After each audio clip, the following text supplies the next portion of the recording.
Hey everyone, I'm Josh Weltman. I'm here with my wife Darla, and this is going to be the first ever video version of Still Building America, where we interview the up and coming next generation of blue collar workers in America. Some of them aren't just up and coming, some of them who are already there. And today's guest will be one of those, Sean Flottmann, otherwise known as Dabswellington, who is an Instagram rock star.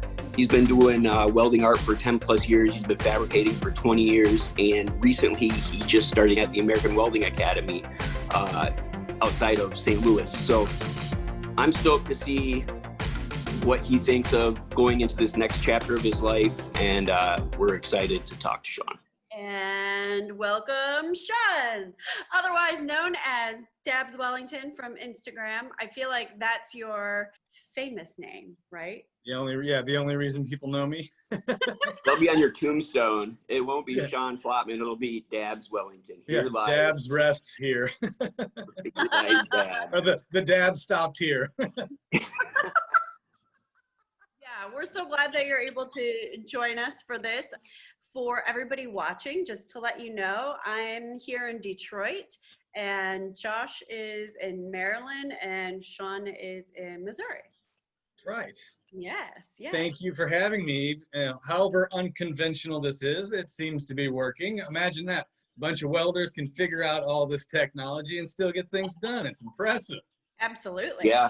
Absolutely. Yeah, not me. This is Darla on our end. I can turn on my phone and, I got to download an app? Okay.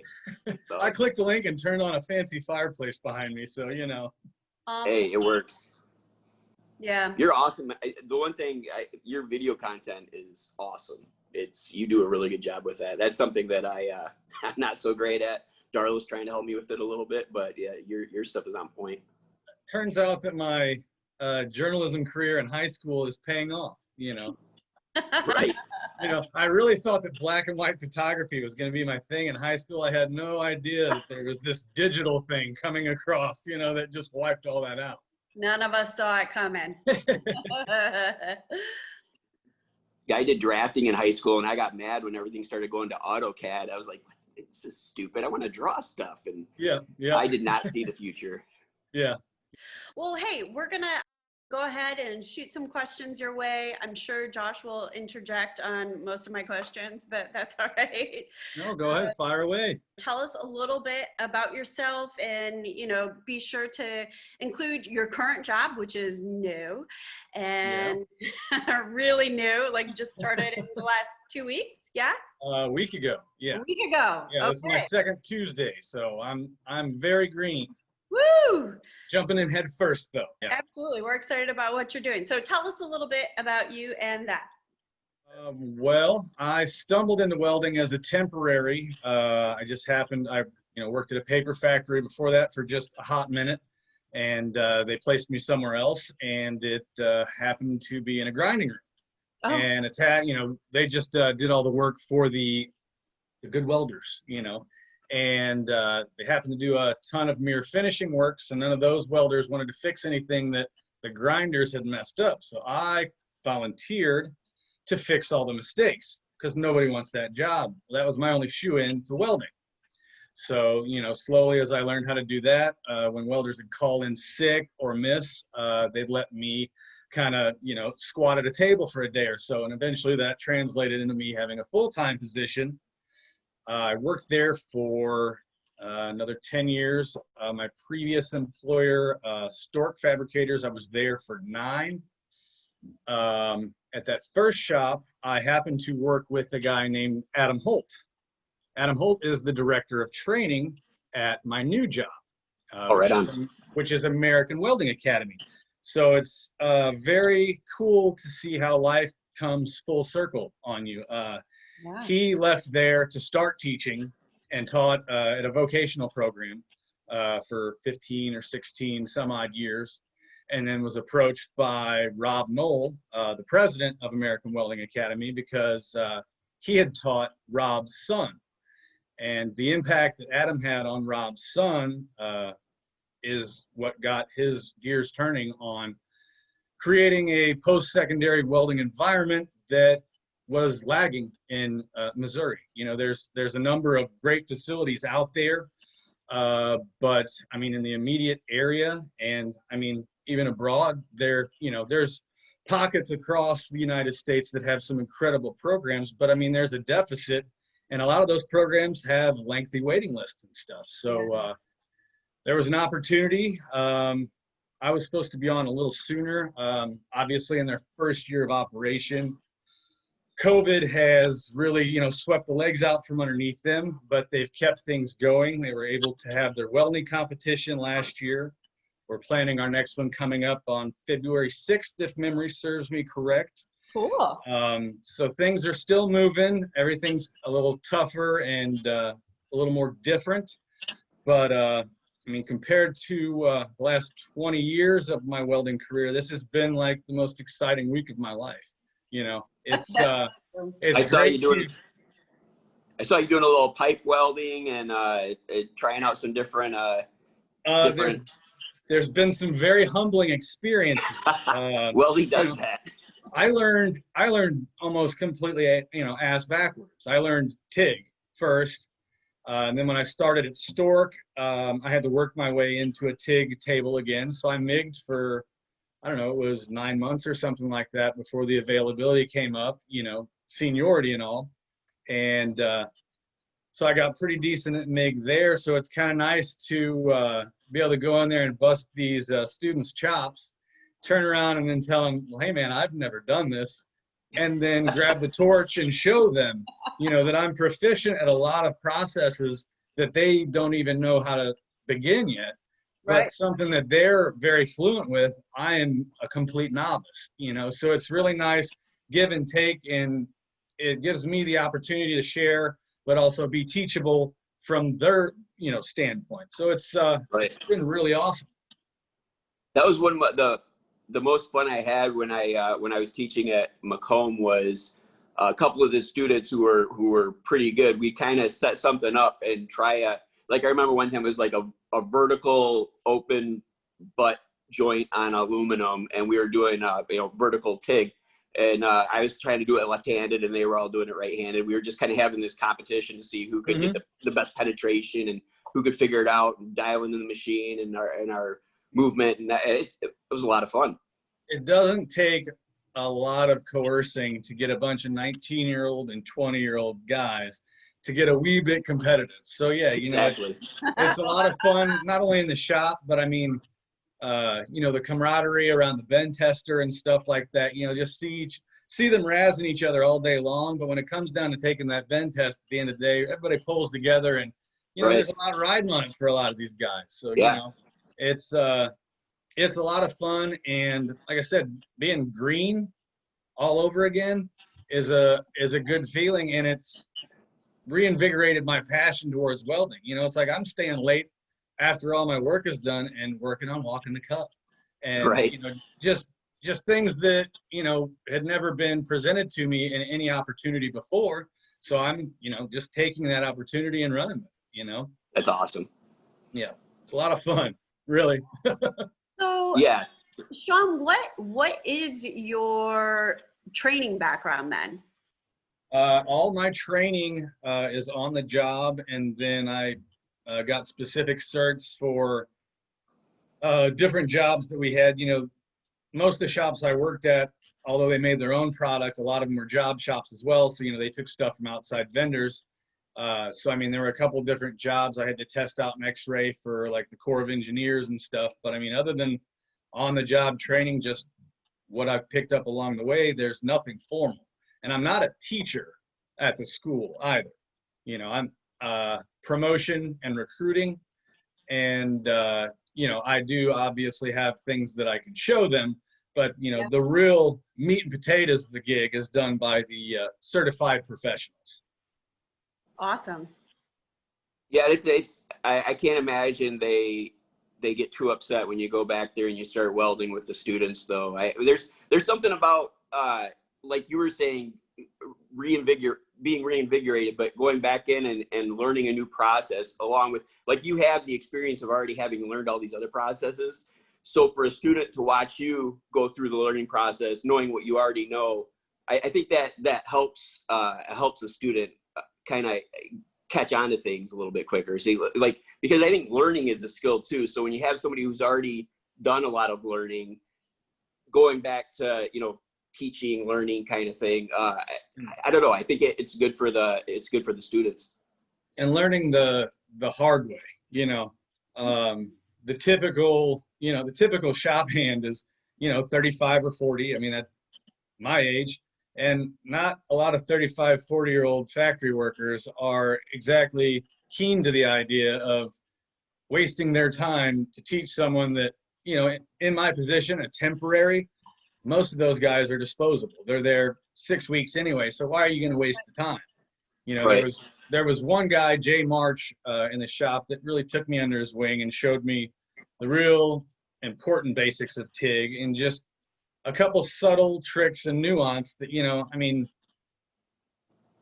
anybody can sit in front of you, read off a piece of paper, and teach you something out of a textbook. But having that nuance and the passion and being able to portray that to someone else is, Absolutely. you know, is another thing. And Jay had that quality, and I was fortunate enough to be, you know, kind of shadow him for a couple years, you know, and if not for him, it probably would have been a much tougher road, you know, and I mean, that circles back around to, you know, schools like the Academy and, you know, Scott's, you know, as well, people taking a different approach to education.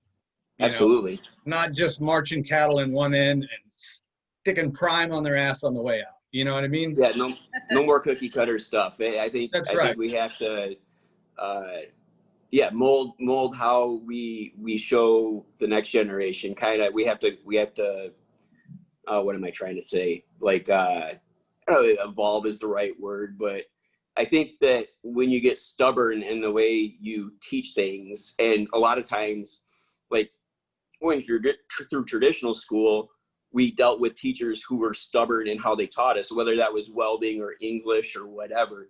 And I think right now you've got this whole different generation of, because you have information. I mean, you have a supercomputer in your pocket, so you have information everywhere. So teachers can't really like pull one over on you. And it's a new way of learning. I remember when YouTube first started coming out, and I was like, I brushed it off because I had a traditional background. So I'm like, why would you want to learn over YouTube? And I mean, I was very, very, very wrong about that. So it's cool to see like these academies that are popping up, and then even Instagram profiles. People are learning so much just via Instagram. Oh, absolutely. Absolutely. It helps push the envelope, you know? Yeah, I mean, when it started, I was so stoked. It was, you know, this iron sharpens iron kind of thing. Like you had this connection, whereas before it was whatever you had in front of you, whether it was the people you worked with or the people you learned under. But now you've got this whole world of all these people who have all these different experiences with all these different processes. And it's not just that one guy who's been doing the exact same weld for 40 years telling you how you should be doing something. It makes almost a talent collective, you know? Yeah. I get blowback from people when they're like, man, you can't give out all your secrets. You can't do this. Well, you know, my secrets came from me seeing someone else, and they didn't show me my secret, but they showed me one of theirs. I took that secret and I mold it into my own, and then becomes something else. And you send that back out in the world, someone else is going to see that. And then when I see what they've turned that into, I can take it back and push it even further. So it's not, it doesn't stop with me giving something away. There's a give and take, you know what I mean? So to see what someone else has taken and then push their envelope further, it's just going to, you know, mitigate and keep going and growing the process. So, I mean, you know, I can't wait to see where, you know, because it's technology accelerates everything. You know what I mean? And now that there's Instagram and all these other channels, the growth for this thing is exponential. You know, as long as people are willing to share the knowledge. A closed book, you're not going to learn anything, you know, and I don't want this to die with me. You know, I want it to continue and grow. And I think there's incredible opportunities out there if people just have that mindset. Yeah. I agree. Yeah, it was always this kind of like, I'm going to go back behind the weld curtain and do this little magic thing, and here you go. And I mean, when you can watch somebody do the magic all of a sudden, you know, that sparks something totally different. And you're right. Like the idea, like musicians, I used to have a hard time with people either copying things or whatever. But when you think about it, like a musician, they usually start playing cover songs and then they develop their own thing. So now I kind of look at it like when people are mimicking your work or trying to do what you're doing, it's like they're looking for their own style, and they need to learn kind of the basics before they do that, or jump off where somebody else has left off. Well, you said the perfect word there, mimic. From birth, that is our first way of learning anything. We mimic our mothers.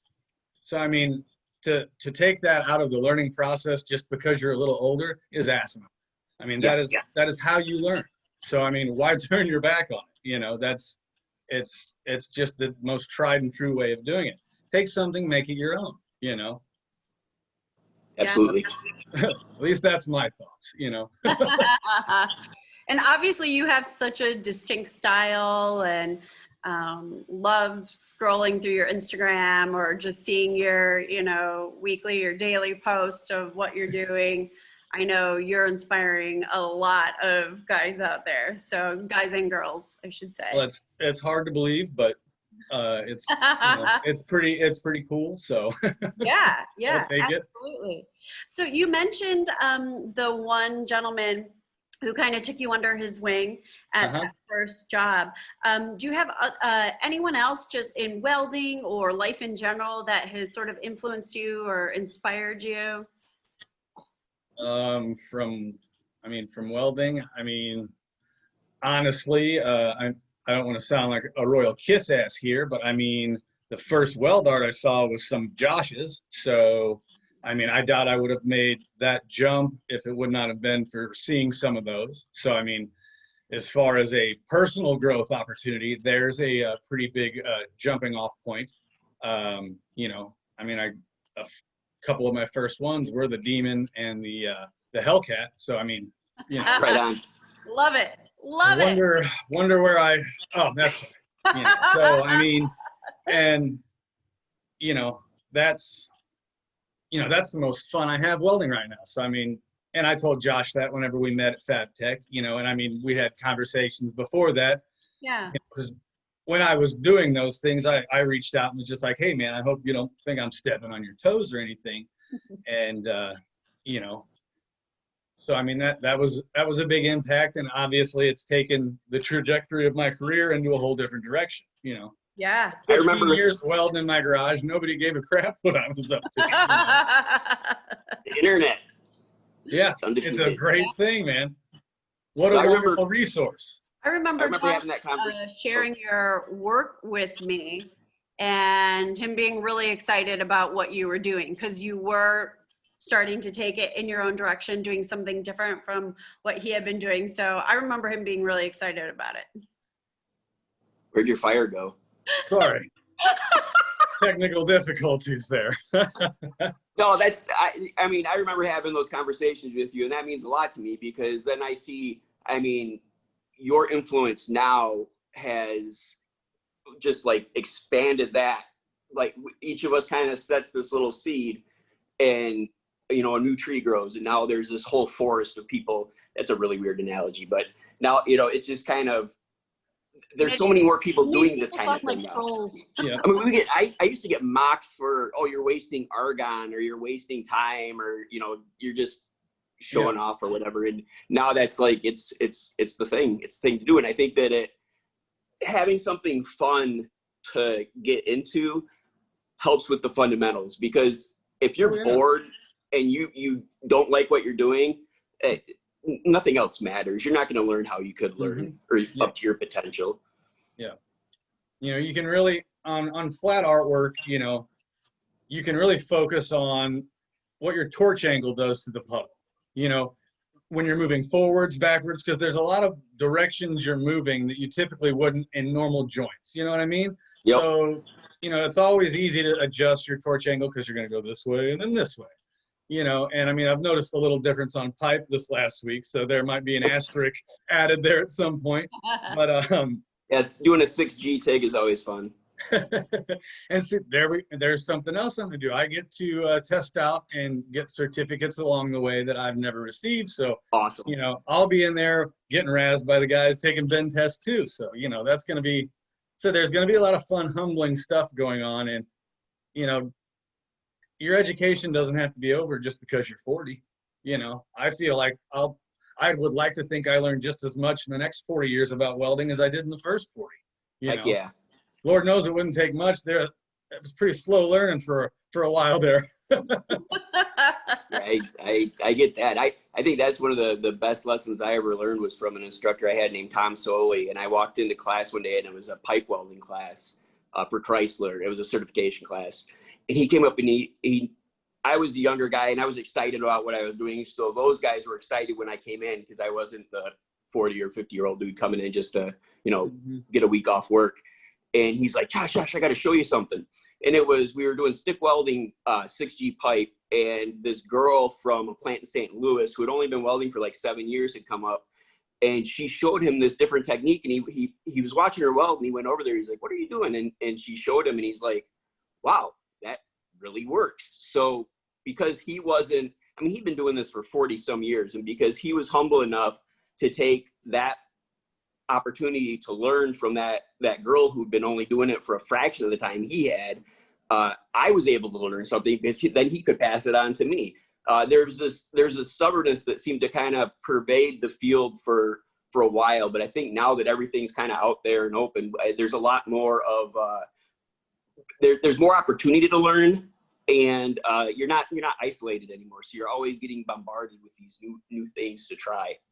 It's hard to ignore a new technique when there's a beautiful result right in your face. Absolutely. You know what I mean? You can talk all day that, man, I figured this out, yada, yada, yada. When it's wham, bam, and then boom, right there, you know, people don't even have a chance to interject with, you know, any of the BS that they used to, oh, that'll never work. It's right there, you know? So, right. You know, it's really taking out the, you know, the anxious middleman there that people have that fear of something new. And, you know, it's really cool to just completely take that gap out of the process to where people are just automatically confronted and have to accept the fact that, son of a bitch, it worked, you know? And rewriting some of the rules. Like I remember learning as an apprentice, like you never MIG weld downward, you never do this, you never do that. But there are obviously circumstances where you do that. And it took me a while to grasp that these hardened rules that I was taught might not necessarily be completely accurate. But now we have the proof in the pudding. You have the ability to do destructive testing, X-ray, all these different types of testing is so much more available than it was before. And when you can prove something out, then they can't say shit about it. Yep. Yeah, it's, you know, so situational. And I mean, the book is still being written, you know, nothing is steadfast. You know, it's the same thing with nutrition and health and all, you know, every week they're coming out with a different study. It turns out, oh no, eggs are good, eggs are bad. You know, it's just wait another 5 years, we'll be back to no downhill and this, that, and the other. All they got to do is prove it.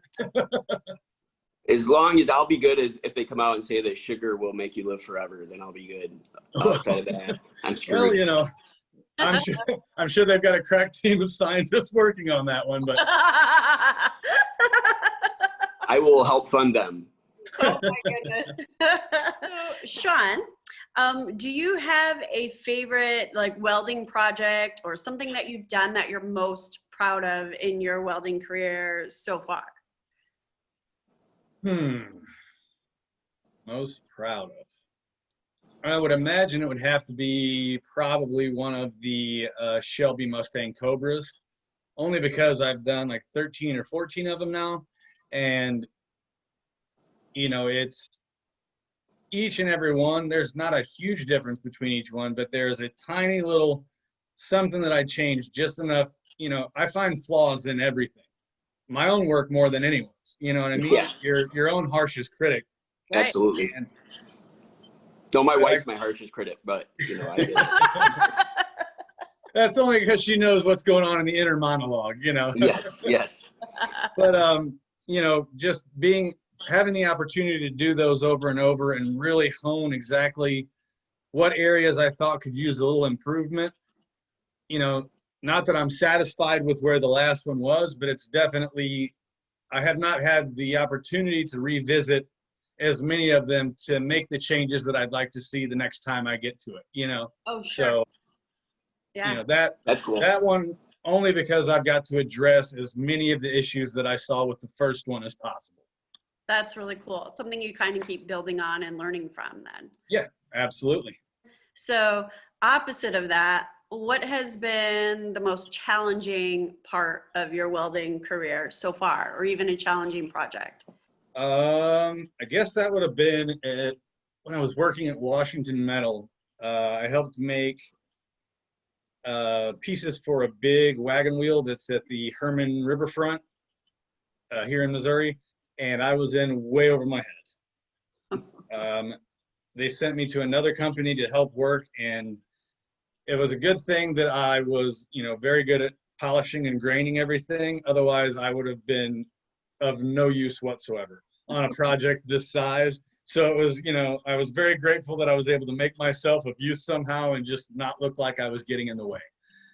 But, you know, in the grand scheme of things, it was a lot of fun to work on. And that was another thing that Adam Holt and I, the director of training at American Welding Academy, both got to work on together. So our paths have crossed numerous times, you know. I mean, well, we both live in the same area, so I mean, that's not that far-fetched, but I mean, at least our careers have crisscrossed numerous times, you know. Yeah, yeah. That's rad. So you've moved into the American Welding Academy, and you're helping with recruitment and everything. Yeah. What do you see yourself, do you have goals for your career for the future, like say 5 years from now, or what do you envision? Well, I mean, I envision that we're sitting on a sleeping giant here. Just, I mean, you know, and it's just location. Like I said, everywhere else is, you know, got waiting lists and stuff. So, I mean, it's just the way the free market even works out. If there wasn't promotion or, you know, a better curriculum, or, you know, just if the program wasn't the way it was, you know, there's a hole in the market. So I believe that this opportunity is going to grow for me professionally in a direction that I never really even saw happening. Sure. But it turns out that the last 5 years on Instagram and my networking capabilities have kind of tailor-made my, you know, current, whatever you want to call it, you know, influencer or whatever, kind of tailor-made me for this Rock position. star. And, you know, going once I'm able to go back into schools, you know, the problem with people that used to go in there and try to sell things to people, they were salesmen. Right. I'm not a salesman. I want to go in there with my little Fronius AccuPocket. I want to sit down and I want to blow these kids' mind. I want to weld on mirror, let them sit down and weld on mirror, and give them a taste of welding that they've never even imagined or only seen on Instagram or something, and let them know that, you know, it doesn't have to be the traditional, you're stuck overhead welding or down in a mud hole, but there's that too if that's what you're after. There's an awful lot of aspects of the welding career path that I just don't think a lot of people have taken into consideration. And, Absolutely. you know, I think that, Hey kid, I'll make you famous.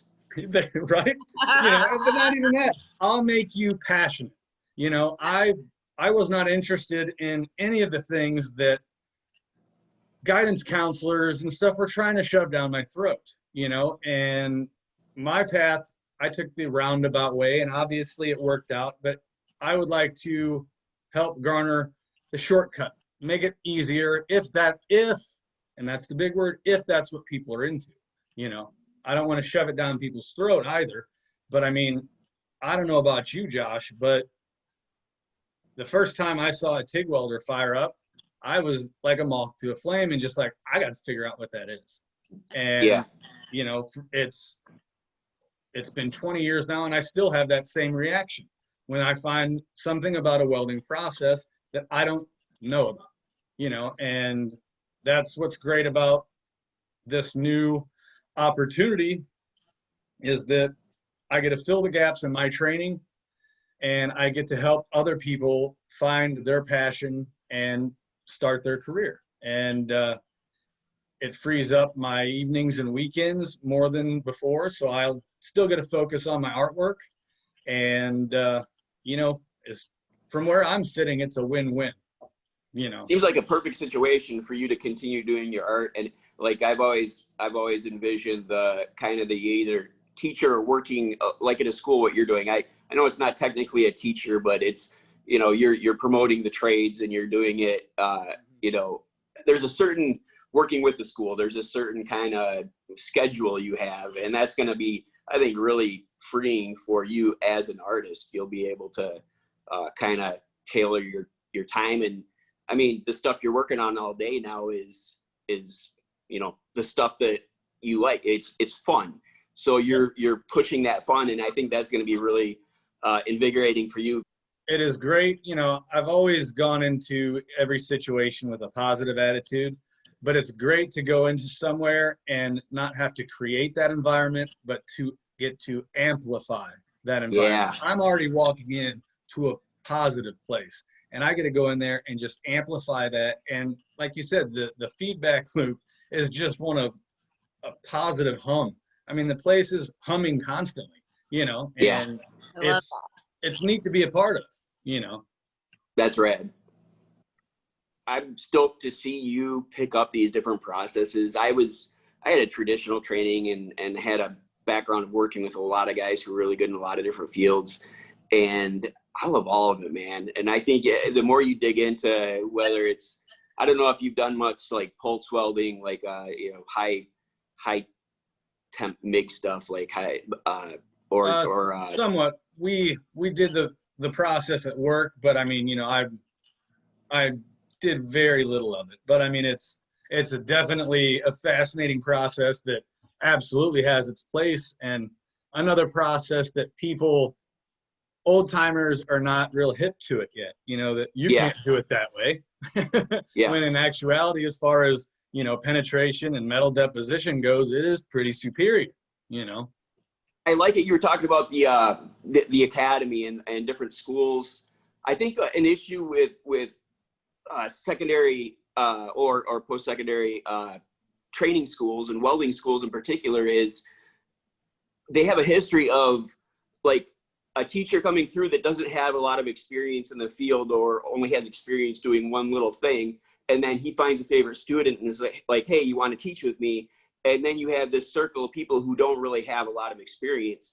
And what's cool now is seeing guys start these schools and instruct at these schools and propagate what these schools are doing that have that real world experience of working in the field. Like I remember coming through my apprenticeship and the one instructor asked me if I wanted to help teach TIG. And I'm like, I haven't even been in a factory for a year yet. I don't want that responsibility. You know, there's so much, you don't know what you don't know. So even at that time, you think you're awesome, but I mean, I remember when I was, you know, 5 years out of school thinking that I had it all figured out. And now I know that I don't know anything. Yeah.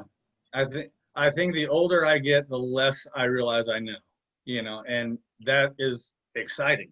You know, how boring would it be to be 40 and be like, well, I learned it all. So I guess we can just, you know, put her on cruise control and coast on into the finish line. No, man, I want to redline it still. I'm still picking up speed, I feel like, you know?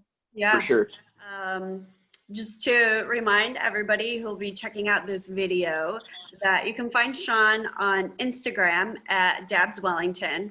You'll definitely want to keep following what Sean is up to, what he's doing, how things move along at the American Welding School. And watch as his daughter becomes a better welder than he is. That's gonna happen. Yeah, it's starting to cool off. So the fair weather welder that I call the Tiny Tigger will be making appearances again. But you know, a non-air conditioned 100-degree shop in Missouri is not her idea or a good way to spend you know, Saturday afternoon with her father. So thankfully October ought to make for a little bonding time out in the Dabulatory. I love it. Right on. Awesome. It's been a very enjoyable conversation. Well, I thank you know. guys for having us. Like I said, I really planned on being able to sit across the table and do something like this with you guys, but until they're allowing that, I guess we'll just have to do it this way, and it worked out nicely. So I really appreciate the opportunity. Yeah, I can't wait to see you in person, and we'll do this again face to face. But Awesome. thank God for technology for allowing us to do this kind of thing right now. Right? Exactly. All right. Well, thanks so much, Sean. We really appreciate you taking the time to No join problem. us here tonight. Definitely. All right. Thanks again, guys. Okay. Bye.